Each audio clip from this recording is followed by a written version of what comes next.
സംസ്ഥാനത്തെ പുതിയ നിപ സമ്പർക്ക പട്ടിക പുറത്തുവിട്ട ആരോഗ്യവകുപ്പ്. സമ്പർക്ക പട്ടികയിലാകെ 383 പേർ ഉള്ളതായി ആരോഗ്യവകുപ്പ് മന്ത്രി വീണ ജോർജ് അറിയിച്ചു. മന്ത്രിയുടെ നേതൃത്വത്തിൽ ഉന്നതതല യോഗം ചേർന്നു. രോഗികളുടെ എണ്ണം വർദ്ധിപ്പിക്കാൻ സാധ്യതയുള്ളതിനാൽ കൂടുതൽ ICU ഐസൊലേഷൻ സൗകര്യങ്ങൾ ജില്ലകളിൽ ഉറപ്പാക്കിയിട്ടുണ്ട്.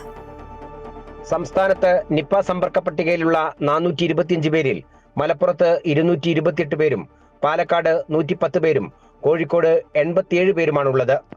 പെരിന്തൽമണ്ണ സ്വകാര്യ ആശുപത്രിയിൽ ചികിത്സയിലായിരുന്ന നിപ സ്ഥിരീകരിച്ച പാലക്കാട് സ്വദേശിനിയെ ആരോഗ്യനില ഗുരുതരമായതിനെ തുടർന്ന് കോഴിക്കോട് മെഡിക്കൽ കോളേജിലേക്ക് മാറ്റി.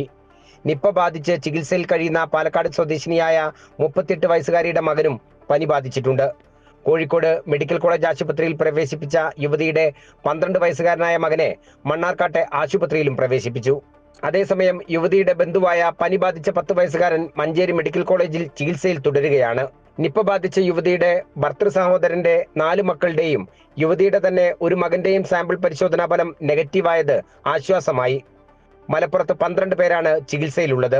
5 പേർ ICU ചികിത്സയിലുണ്ട്. സമ്പർക്ക പട്ടികയിലുള്ള ഒരാൾ നെഗറ്റീവായിട്ടുണ്ട്. പാലക്കാട് 61 ആരോഗ്യ പ്രവർത്തകർ സമ്പർക്ക പട്ടികയിലുണ്ട്. കോഴിക്കോട് ജില്ലയിൽ സമ്പർക്ക പട്ടികയിലുള്ള 87 പേരും ആരോഗ്യ പ്രവർത്തകരാണ്.